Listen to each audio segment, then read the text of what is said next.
আসসালামু আলাইকুম। আজকে আমি তৈরি করে দেখাবো ড্রাগন ফ্রুটসের চামড়া দিয়ে কিভাবে আপনারা লিপস্টিক তৈরি করবেন। একদম অর্গানিক আর কেমিক্যাল ফ্রি লিপস্টিক, যেটা ইউজ করলে ঠোঁট কালো হবে না, আরও ধীরে ধীরে আপনাদের কালো ঠোঁট অনেক সুন্দর হয়ে যাবে।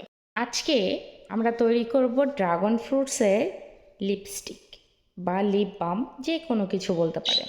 ন্যাচারালভাবে স্বল্প খরচে বা বলতে পারেন একদমই খরচ ছাড়াই ফেলে দেওয়া জিনিস দিয়ে কিভাবে একটা লিপস্টিক তৈরি করা যায়, তাও আবার অনেক ভালো মানের, সেটা আজকে শেয়ার করব। অ্যাট ফার্স্ট একটা ড্রাগন ফল নিতে হবে। ড্রাগনটা যেন এই কালার হয় সেটা শিওর হয়ে নিতে হবে, মানে পিঙ্ক কালারটা, সাদাটা নিলে হবে না। আমি ড্রাগন ফলটাকে কেটে নিচ্ছি। ড্রাগনটা অনেক ভালোই পেকে গেছে আলহামদুলিল্লাহ। বেশি পাকার কারণে রসটা একা একাই বের হয়ে চলে আসছে। তা আমরা কাটা তো শেষ, এখন আর ছুরিটা লাগবে না। এখানে ফলটা থেকে চামড়াটা আলাদা করব। আমি কেন বললাম যে কোনো ধরনের কোনো খরচ ছাড়াই তৈরি করছি, সেটা হচ্ছে আমরা আজকে যেই রেমেডিটা তৈরি করব, শুধু ড্রাগন ফ্রুটসের এই চামড়াটা লাগবে। আমি দেখাচ্ছি, এটা থেকেও অনেক সুন্দর একটা কালার উঠে, একদম ন্যাচারাল একটা পিঙ্কিশ কালার। তো আমরা এটা দিয়েই আজকে কাজ করব। আর যারা একটু ভালোই রঙটা চাচ্ছেন যে একদম একটা পিঙ্কি পিঙ্কি ভাব হবে, ডিপ কালার, মানে এইরকম যে কালারটা চাচ্ছেন, এটার জন্য হালকা একটু ড্রাগন ফ্রুট নিয়ে নিতে পারেন। আমাদের কাজ যেহেতু এটাকে, আমি এটা কিভাবে প্রসেসিং করব সেটাই দেখাচ্ছি। একটা বাটি লাগবে আমাদের, আর এই যে মাথাটা, এটা কেটে ফেলতে হবে। এই যে যেটা আর কি শক্ত সেটা নেওয়া যাবে না, আর বাকিগুলো নিতে হবে। তবে এখানে একটু খেয়াল রাখতে হবে, আমরা জাস্ট ভিতরের সাইডটা নিব। ভিতরের সাইডটা বলতে এই যে এতটুকুই। আপনি যদি আরও নিতে পারেন তো আরও নেবেন।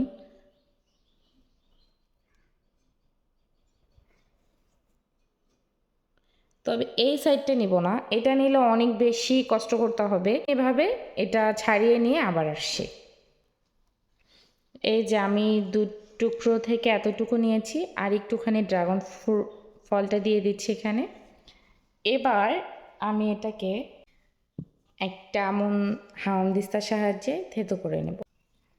আমি একটু বড় সাইজেরটাই নিয়েছি, এটা দ্বারা অনেক ভালো থেতো করা যাবে। যখন এটা এমন পেস্ট হয়ে যাবে, ওই পর্যায়ে একটু আমরা রোজ ওয়াটার এখানে ব্যবহার করব। জাস্ট এটার জন্য কালারটা অনেক ভালো আসে। আর যাদের ঠোঁটটা হালকা একটু ব্ল্যাক আছে, তাদের ঠোঁট যেন একদম সুন্দর ন্যাচারাল পিঙ্ক হয়ে যায়, সেজন্য আর কি আমরা রোজ ওয়াটারটা এখানে ব্যবহার করছি। এটা অপশনাল, যদি আপনার ঠোঁটে বাড়তে কোনো প্রবলেম না থাকে এটাও না ব্যবহার করলেও হবে। হয়ে গেছে আমার পেস্ট। এখন একটা কাপড়ের সাহায্যে এটার থেকে রসটা আলাদা করে নেব, এই যে এই আস্ত ভাবটা যেন না থাকে। হয়েছে, আমি নিয়ে নিয়েছি, আমার হাতের অবস্থা খারাপ হয়ে গেছে। এরপর এখান থেকে আমরা রসটাকে আলাদা করব। রসটা যখন আলাদা করবেন, হালকা একটু পেঁয়াজ দিয়ে দিয়ে করবেন, এর ফলে বাহির থেকে আর বের হবে না, একটু সময় লাগবে।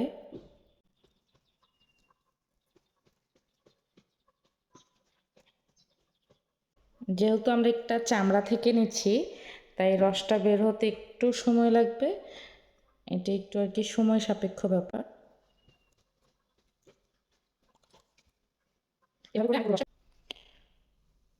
আমি এতটুকু বের করতে পেরেছি, এতটুকু এনাফ, আর লাগবে না। এরপর আমরা এখানে নেব ভ্যাসলিন। একটু ভালো পরিমাণ ভ্যাসলিনে নিয়ে নিব। আপনি আর কি কতটুকু তৈরি করতে চাচ্ছেন ওই অনুযায়ী ভ্যাসলিনটা এখানে নিয়ে নেবেন, তাহলে। এরপর ভ্যাসলিনের সাথে আমরা ড্রাগন ফলের রসটাকে হালকা একটু, মানে চামড়ার রসটাকে হালকা একটু মিশাবো। এরপর এখানে দিতে হবে মধু। মধুটা আমার বসে গেছে, তো তো আমি চামচের উল্টা পাশের সাহায্যে বের করে নিচ্ছি। এই মধুর সাহায্যে আপনার এই যেমন একটা হেলদি অর্গানিক লিপস্টিক হবে, এটা আপনার ঠোঁটে ব্যবহার করলে অনেক ভালো একটা বেনিফিট পাবেন। এরপর আর ছোট্ট একটা প্রসেসিং বাকি আছে। এমন একটা নষ্ট স্টিলের বাটি নেবেন। এই স্টিলের বাটির মধ্যে আমরা এই পেস্টটাকে ঢেলে দেব। আপনারা চাইলে প্রথম থেকে এমন একটা বাটির মধ্যে এগুলো নিতে পারেন।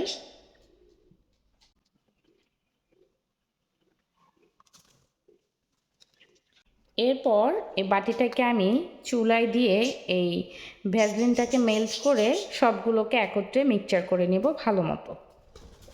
আমি গরম করে নিয়ে এসেছি, অনেকটা কমে গেছে। এখন এটাকে আমরা যেখানে সেট হতে দেব এমন ছোট্ট একটা পাত্রে ঢেলে নেব। এমন ছোট একটা বাটিতেই আমি নিচ্ছি।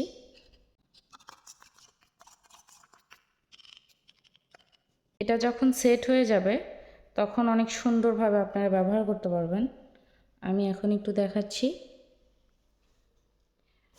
এই যে দেখেন, অনেক সুন্দর একটা পিঙ্কে পিঙ্কে ভাব এসেছে।